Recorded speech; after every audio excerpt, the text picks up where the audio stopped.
सिंह जी, एक तरफ रॉबर्ट वाड्रा खुद को अनाउंस कर दे कि भैया मैं अमेठी से लड़ रहा हूं, जनता मुझे बुला रही है, कांग्रेस का काडर मुझे बुला रहा है।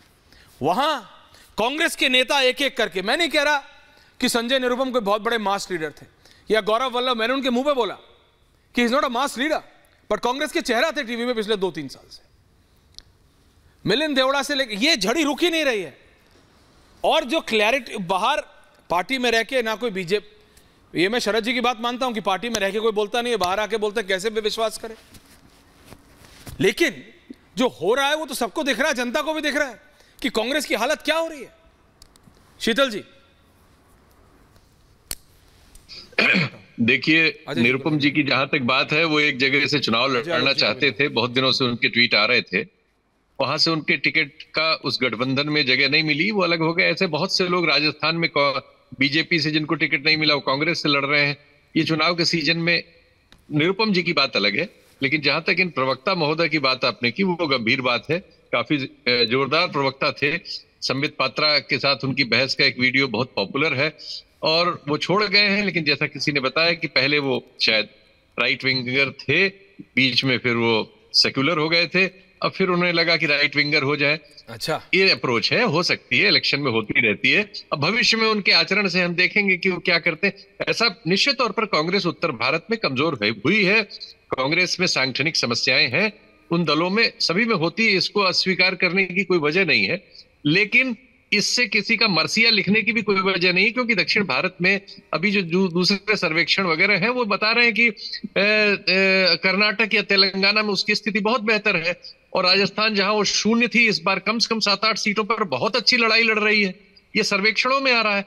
तो एकदम किसी को ना हम खारिज कर सकते हैं, ना एकदम किसी को हम आसमान पे चढ़ा सकते हैं। नहीं, आपको लग रहा है कि उनकी हालत खराब है? नहीं, मैं ये पूछ रहा हूँ, हालत खराब है।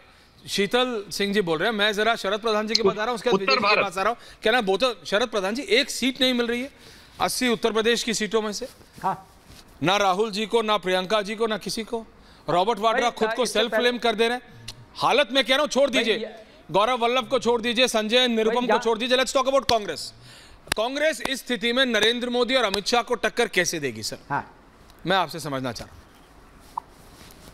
भाई पहले तो जो आपने बात कही रॉबर्ट वाड्रा वाली बड़ी इंटरेस्टिंग लगी, मुझे पता नहीं था सर। इंटरेस्टिंग है और बड़ी आधे घंटे का इंटरव्यू दिया सर, वाकई में हुआ है बहुत। नहीं उसमें इंटरेस्टिंग उतना ही। अरे भाई ऐश्वर्या बोलने तो दो भैया, आप अपना बीच बीच में बोलने लगते हो तो अगला बोल ही नहीं पाता। तो please let me complete please. मैं ये कह रहा हूं कि उसकी रॉबर्ट वाड्रा की बात उतनी ही इंटरेस्टिंग और शॉकिंग है जितना कि अमित शाह के बेटे का बीसीसीआई का प्रेसिडेंट बनना, क्योंकि उनका भी क्रिकेट से कोई ताल्लुक नहीं, इन्हें भी पॉलिटिक्स से कोई ताल्लुक नहीं, बिल्कुल एक जैसी कहानी ऐसी होता है, लेकिन राजनीति में ऐसे लोग होते हैं जो भी। और दूसरी बात कि कांग्रेस की स्थिति बद से बदतर होती जा रही है, बहुत बुरी स्थिति है।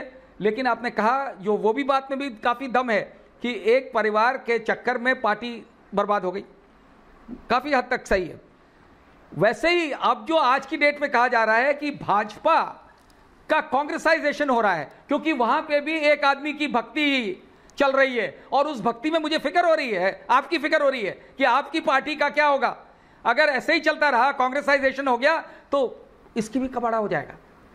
तो ये फिक्र की बात है, देश के लोकतंत्र के लिए फिक्र की बात है, दोनों पार्टियों के लिए ये सोचना चाहिए। बाकी उसकी फिक्र तो बाद में करेंगे कि कांग्रेस की स्थिति तो मालूम ही है सबको खराब है, लेकिन ये 80 का 80 पार कर लेना, ये बीजेपी वाला कहता है तो अच्छा लगता है, कोई पत्रकार कहता है तो शोभा नहीं देता। Point taken sir. अच्छी आई है उनकी, पिछली बार उससे पिछली बार से कम हुई और इस बार बढ़ जाएंगी तो बड़ी खुशी की बात है। अगर पिछली बार से 4 सीटें भी बढ़ गई तो खुशी की बात है, और बहुत सी जगह तो स्कोप ही नहीं है बढ़ने का। लेकिन उनको वहां फिक्र हो रही है बीजेपी को कि वहां सीटें कम भी हो रही हैं, ऐसा नहीं सब जगह बढ़ती जा रही हैं। और हर पार्टी की लोकतंत्र में ऐसा ही होता है। एक जमाना था भारतीय जनता पार्टी की 2 सीटें थी, बिल्कुल थी, आज कहां पहुंच गए।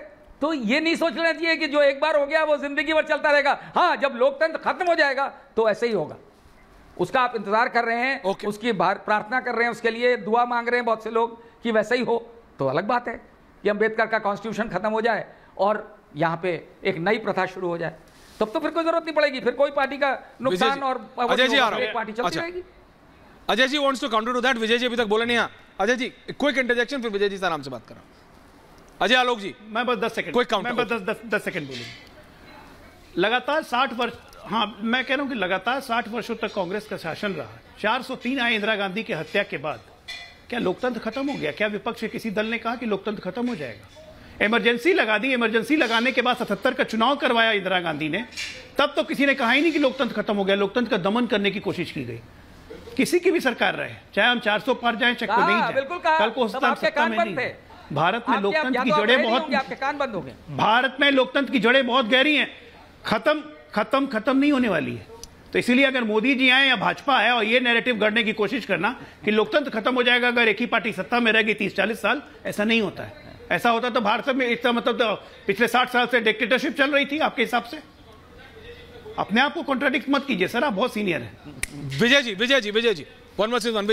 विजय जी कुछ बोल रहे हैं। शीतल जी को भी ले आइए था, अनुराग जी को भी। हाँ देखिए, पार्टियों में आवाजाही और ये सब तो चलता रहता है, लेकिन ये भी एक हमने नैरेटिव बना लिया है कि कोई एक पार्टी यदि काम कर रही है तो लोकतंत्र खत्म हो जाएगा। इसका मुझे पूरा भरोसा है कि लोकतंत्र खत्म नहीं होने वाला हिंदुस्तान में, और किसी एक पार्टी के जीतने से, किसी एक पार्टी की सरकार देश भर में बन जाने से ही लोकतंत्र खत्म हो रहा होता तो फिर तो 60 साल में लोकतंत्र खत्म हो चुका होता। सर, कांग्रेस बहुत लंबे समय तक लगातार सरकार में रही है, उसकी अपनी बुराइयां भी होती है, अपनी अच्छाइयां भी होती है, और राज्यों में भी तब लगातार सरकार होती थी। भारतीय जनता पार्टी से पहले तो अभी कांग्रेस की 10 साल सरकार थी ना, तो ये 10 साल जब अभी भारतीय जनता पार्टी की सरकार बनी है तो ये क्यों बेचैनी हमें लग रही है? ये हम अपने वोटर पर, अपने आम आदमी पर, अपने हिंदुस्तानी पर जो है ना भरोसा कम कर रहे हैं। ये मुझे खतरनाक। आप पिछले 10 साल में देखिए 50% से ज़्यादा, 50 के करीबन भारतीय जनता पार्टी चुनाव हारी है। सर 50 से ज़्यादा चुनाव भारतीय जनता पार्टी हारी है। केवल ये 2 लोकसभा चुनाव और लगातार चुनाव जीती भी है। तो इसलिए ये कहना, अब कर्नाटक में हम जीतते हैं, मतलब जो भी पार्टी जीत रही है, हिमाचल में जीतते हैं, तेलंगाना में जीतते हैं, पंजाब में जीतते हैं, तमिलनाडु में जीतते हैं, उड़ीसा में जीतते हैं, ये सब नॉन बीजेपी गवर्नमेंट है ना। तो ये भी लोकतंत्र का हिस्सा है। दिल्ली में 62 सीटें आती है, 67 सीटें आती है, ये भी लोकतंत्र का हिस्सा है। तो लोकतंत्र मजबूत है। किसी पार्टी के आने, किसी पार्टी के जाने से नहीं फर्क पड़ता, लेकिन कुछ नुकसान होता है, इस बात से भी मैं सहमत हूं। लेकिन पार्टियों में जो आ रहे हैं, मैं कह रहा हूं कांग्रेस से जो भारतीय जनता पार्टी में जा रहे हैं, शरद जी ने जो बात कही ना वो ठीक है कि भारतीय जनता पार्टी का कांग्रेसाइजेशन हो रहा है और उसका नुकसान होगा। लेकिन आज कांग्रेस को सोचने की जरूरत है कि ऐसा क्यों हो रहा है। और इसमें भी एक महत्वपूर्ण बात जो मुझे लगी, जो अनुराग जी आ रहा है उसके बाद सारे लोग जा रहे हैं, उसमें वो है कि राहुल गांधी जी जो पार्टी के रियल लीडर हैं, रियल लीडर, क्योंकि सर रियल लीडर की रियल लीडर, अब जो आप पॉइंट समझते हैं, रियल लीडर, राइट। उनके साथ जो उनको जो विश्वस्त जिनके वो माने जाते थे, वो सारे लीडर पार्टी छोड़ रहे हैं, जो उनकी टीम समझी, उनकी टीम समझी। आज विजय सिंह नहीं छोड़कर गए ना, अशोक गहलोत नहीं छोड़कर गए, और ऐसे 50 लीडर मैं आपको देश भर में बता सकता हूं कांग्रेस के जो 50 साल से काम कर रहे हैं वो नहीं छोड़कर गए। लेकिन रोहन भाटिया छोड़ते हैं, गौरव वल्लभ छोड़ते हैं, मिलिंद देवड़ा छोड़ते हैं, जितिन प्रसाद छोड़ते हैं, ज्योतिरादित्य सिंधिया छोड़ते हैं।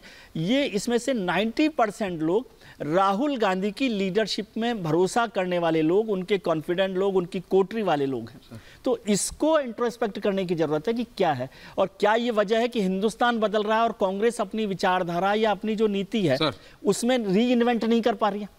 क्योंकि ज्यादातर लोगों ने कहा कि भाई ये सनातन का मसला हुआ, राम मंदिर का मसला हुआ, या और वल्लभ ने भी आज आके यही शुरू किया कि मैं सनातन के खिलाफ राम मंदिर। अब ये आप रोज एक्सक्यूज दें कि नहीं ईडी की वजह से हुआ, सीबीआई की वजह से। मैंने तो उनसे पूछ लिया, मैंने पूछा आपके ऊपर है क्या कोई केस, ईडी सीबीआई का, इनकम टैक्स का भी कुछ आया हो नोटिस तो बता दो, क्योंकि कल ये नहीं होना चाहिए कि भाई ईडी की वजह से गए हैं तो बता दो। अभी उन्होंने बोला भैया अभी तक नहीं देखा, ईडी का केस नहीं है, उन्होंने बोला भैया नहीं है, हाथ जोड़े। रोहन गुप्ता के पास है, बोले नहीं, रवनीत बिट्टू के पास है। तो यही मैं कह रहा हूँ कि ये एक्सक्यूज देने की बजाय कांग्रेस को इंट्रोस्पेक्ट करना चाहिए कि क्या पूरा घर के बदल डालने की जरूरत है, या घर में एक को बदल देंगे तो शायद घर सुरक्षित रहेगा। अंडरस्टूड। प्रोफेसर साहब, अजय आलोक जी को भी लाइए, सबको लाइए। त्रिपाठी जी बहुत देर से नहीं बोले। हाँ